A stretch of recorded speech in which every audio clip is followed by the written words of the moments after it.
So there are some, I would say, different interests at play here that does make me at the very least suspicious that his personal business interest in Tesla is making him compromise on his dedication to freedom of expression.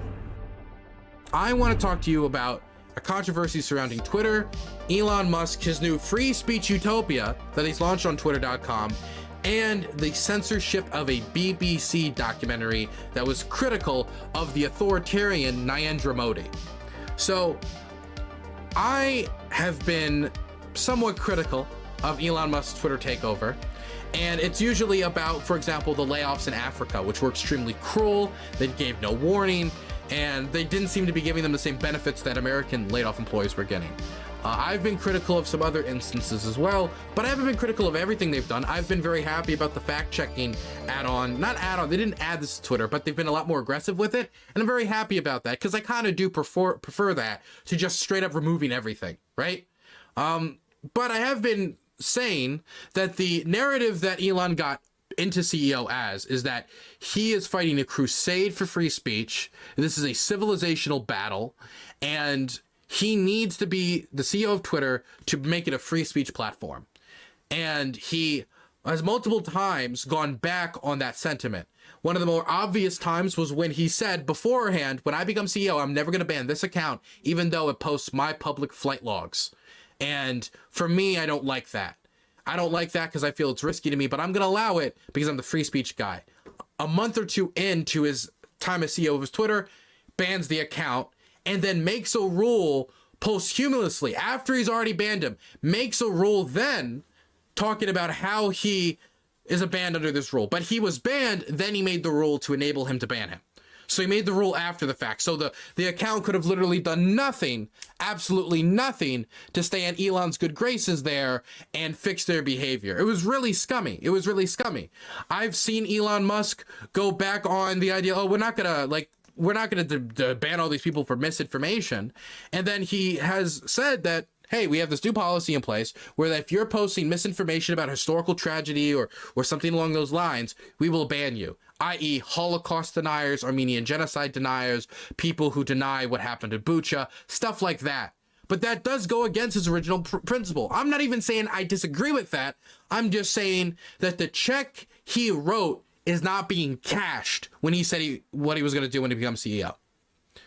So I said in advance that once he sees these advertisers dipping, and once he sees how they need to keep Twitter active with, people don't want to see people just spamming the N-word everywhere, and people don't want to see Holocaust deniers, he's going to have to make some concessions on this. And eventually, I don't know how long it was going to take, Elon Musk is going to start conceding on this. And he conceded a lot faster than I thought he would.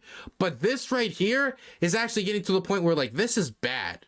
Because this is the same thing, what happened here, that Elon Musk criticized with his Twitter file releases when he talked about the Biden campaign contacting Twitter and saying, hello, I want you to remove these images of my son's genitalia and all this other stuff that was leaked. We think it should be removed. And then Twitter removing it.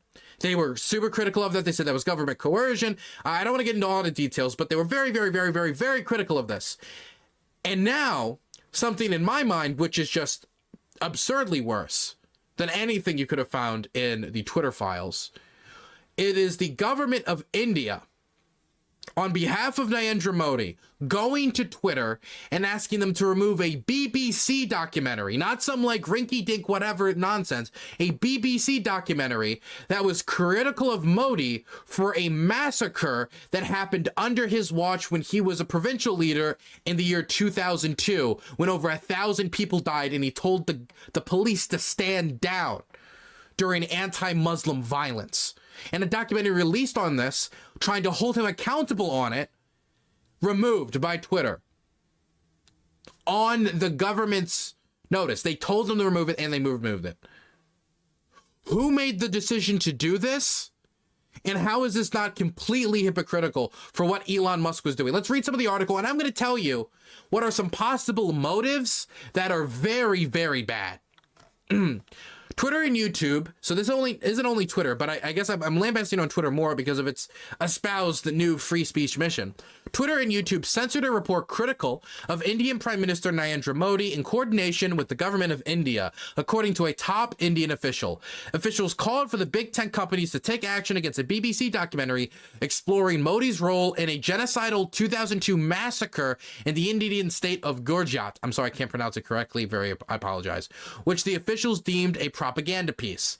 In a series of posts, Kachan Gupta, senior advisor at the Indian government Ministry of Information and Broadcasting, denounced the BBC documentary as hostile propaganda and anti-Indian garbage. Again, it's a documentary about 1,000 Muslims being massacred, and it's anti-Indian propaganda for just talking about it. Okay, whatever. He said that both Twitter and YouTube had been ordered to block links to the film, before adding that the platforms have complied with the directions. Gupta's statements coincide with posts from Twitter users in India who claim to have shared links to the documentary, but whose posts were later removed and replaced with a legal notice. The government has sent hundreds of requests to different social media platforms, especially YouTube and Twitter, to take down the posts that share snippets or link to the documentary. Indian journalist Rakib Hamid Burns is an immoral, morally corrupt, bankrupt man. Wow. Kuramani, ooh, thank you for the 10 gifted tier 1 subs. That's a lot of support. I really appreciate that. Like, legitimately, that's a big donation. I really appreciate that. Thank you. I would continue to thank you, but I got a segment to do. Thank you. That's like, what is that? Like $50? Generous, generally. Indian journalist told The Intercept, and shamefully, the companies are complying with their demands and have taken down numerous videos and posts. This act of censorship, wiping away allegations of crimes against humanity committed by a foreign leader, sets a worrying tone for Twitter, especially in the light of its new management. Elon Musk's self-identification as a free speech absolutist has been a primary talking point for the billionaire, as he has sought to explain why he took ownership of the platform last year. Much of his criticism of Twitter revolved around its decision to censor reporting around Hunter Biden, the son of then presidential candidate Joe Biden. While Musk has been glad to step up to suppression of speech against conservatives in the United States, something that he has described as nothing less than a battle for the future of civilization, he appears to be failing at the far graver challenge of standing up to the authoritarian demands of foreign governments. After publication of the story, Musk, who helms Twitter's communication efforts himself, tweeted a response. First I've heard, Musk wrote, it is not possible for me to fix every aspect of Twitter worldwide overnight while still running Tesla and SpaceX, among other things. So it could be true that it's the first that he heard of it, that he wasn't the person who gave the okay, or maybe that it even passed his desk and nobody mentioned it to him at all. That's possible. But what policy is in place that allows the government to do this? Definitely after Elon made such a hubbub about the Twitter files. This is just egg on the face, right? And who was the person who made the call to do this? These are answers he should be giving, but I highly doubt he will be giving them after making this big statement of, free speech and transparency, that we're going to be making all these decisions and statements transparently. YouTube spokesman Jack Malone told The Intercept that the BBC documentary had been removed from the platform because of a copyright claim by the BBC, but declined to comment on takedown demands from the Indian government. Pushing back against censorship of the BBC documentary, members of parliament from the opposition All India Trimodal Congress defiantly posted links online. Sorry, haven't been elected to represent the world's largest democracy to accept censorship. Here's the link. Watch it while you can. His post is still up, but the link to the documentary no longer works. Morita has posted a link to the Internet Archive, presumably hoping to get around the block of the BBC, but the Internet Archive subsequently took the link down. She has since posted the audio version on Telegram. So, I do want to say, right, that this massacre of Muslims that happened is a tragedy, and having an honest conversation of it is really important when you talk about the amount of Islamophobia that exists in Indian society, and it has a ton of it, where the idea, and in a lot of areas, a Muslim and an Indian person getting married, when we talk about a Hindu, and not an Indian person, but a Hindu and a Muslim getting married, that is heavily frowned upon and will end in violence. violence, legitimate violence, and it is not good. And there's a lot of policies like that, a lot of instances in that, not even talking about the caste system, right?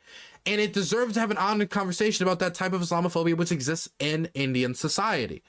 But the problem is that the Indian government doesn't want this massacre to be talked about because it gives Modi a terrible image on the world stage and to the Muslim community and somewhat domestically. The lawlessness he allowed to happen in those instances. And some people would even say that he incited. So it is important that this conversation is had, and he's actively trying to stop that conversation. And I do have to say, Elon, and this is a suspicion, and the article brings this up. Elon Musk is trying to get tax breaks so he can enter the Indian market when it comes to Tesla. He is trying to get his own business interests set up in the country, and he is trying to make money in India and wants tax breaks to do it. And he needs the approval of the government in order to get those tax breaks. Now, I am not saying that there's a direct correlation between him trying to get tax breaks for Tesla in India in order to open up to one of the largest markets of the world, a country of like over 1 billion people. But he is one of the world's richest men. Used to be the world's richest man. Now he's not, but he is one of the world's richest men in the world. He wants money, obviously. He wants to make money with Tesla. And so there are some, I would say, different interests at play here that does make me at the very least suspicious that his personal business interest in Tesla is making him compromise on his dedication to freedom of expression. And considering that this is somebody who has already compromised to some degree on those dedicated promises when it comes to banning that plane account, it would not be completely unthinkable that he would do the same thing here when facing down the Indian government, which is probably going to get him a lot less heat in the American political scene than if he was to remove, say, an American political documentary, since the big debate about free speech and Twitter, while it's happening everywhere, is especially heated in the American political scene, as he has aligned himself in a lot of ways with American conservatives. But this isn't going to piss them off. It isn't at all. Because this doesn't have to do with them. It won't get much coverage in the press. I don't know how much you guys have seen this get carried by the press. I didn't see any big segments in mainstream media. I hate to use that word, but I will. In mainstream media, the most coverage is this Intercept piece.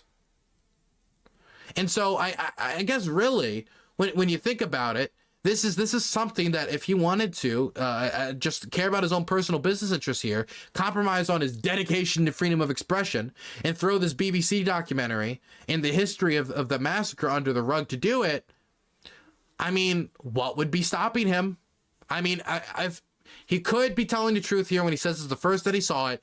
But all I'm saying, and I'm not going to say, this is the time, if I was like a hack like Kim Iverson, I would say absurdly, like, this is what happened. Like, Elon Musk is caving to Indian authorities so he can get the tax breaks. Like, I'm not going to say assertively that's the case, because it's very hard to read his interests here. It's very hard to be the head of Elon Musk's, a very eccentric character, to say the least. But at the very least, it has made me raise some eyebrows, not only because of the hypocrisy here, but because of his business interests. I hope that they reverse this very quickly, and I hope that this is not a sign of things to come with the moderation of Twitter.com. This is extremely hypocritical.